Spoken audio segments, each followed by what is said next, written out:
Understood. Yes, ma'am. Yeah, I was in the dark zone when we pulled out. Yeah, I'm okay to talk about it. My name? Specialist Robert Armitage Jr., Army National Guard, New York, 42nd Infantry Division. Yes, ma'am, it's a mouthful. Electronics engineer, wife and 2 kids in Utica. Mobilized mid-December after the governor declared a state of emergency. We knew there was an outbreak.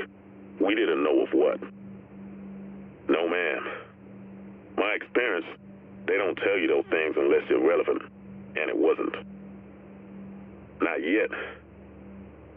Well, you join up, you pretty much give them leave to do whatever they want to you. When did I get to Manhattan? Early days. Right after the outbreak. They mobilized us on the 7th, had us in transports to the city on the 8th. Quarantine was already coming down. It was weird as hell to be traffic going into Manhattan and not see anything coming out. People hadn't started dying yet, but already things were pretty shaky. Half the city was sick, and the other half didn't go to work because they were afraid of getting sick. Our initial orders were to liaise with Sarah and provide support.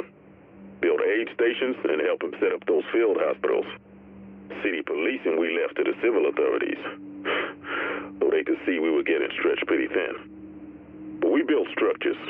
We safeguarded supply drops, we handed out blankets and water bottles, and we held the line on the quarantine. Nobody was getting off the island. Not if we could help it. Had to shoot a few people who tried. I'm not proud of that.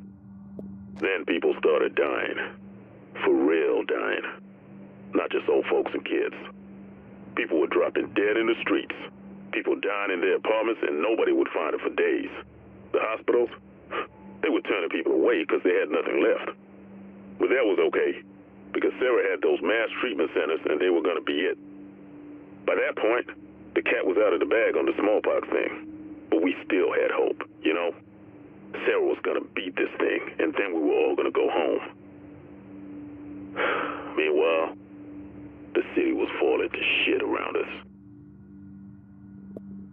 The ATF, they were trying, doing their best during all this. Firemen, cops, crossing guards, you name it. All of them trying to keep things running when the water stops flowing and the lights start going out. And all you got is a badge and a promise that things are going to get better. People start getting crazy in the streets, stealing food, taking it from their neighbors. What are you going to do? After a while, they linked us up with them and called us all JTF. But it still wasn't enough. Early days, there was talk of hooking up with that PMC someone paid to guard their offices in Wall Street. Last Man Battalion, they were called. Complete bunch of shitheads. If they played ball, maybe things wouldn't have gotten so bad. But their CO, this Bliss asshole, he decides they're not working with nobody. So suddenly we got a war going with those guys while the disease is out of control. Not enough we got a superbug trying to kill us. Goddamn Merc's gotta try it too. But that's all besides the point. Because the real problem was those treatment centers. They failed. Everybody died. The patients, the doctors, the nurses. The poor sons of bitches dumping bodies into the mass graves they had to dig in Central Park. Everyone. People dying on the inside, people shooting at us on the outside.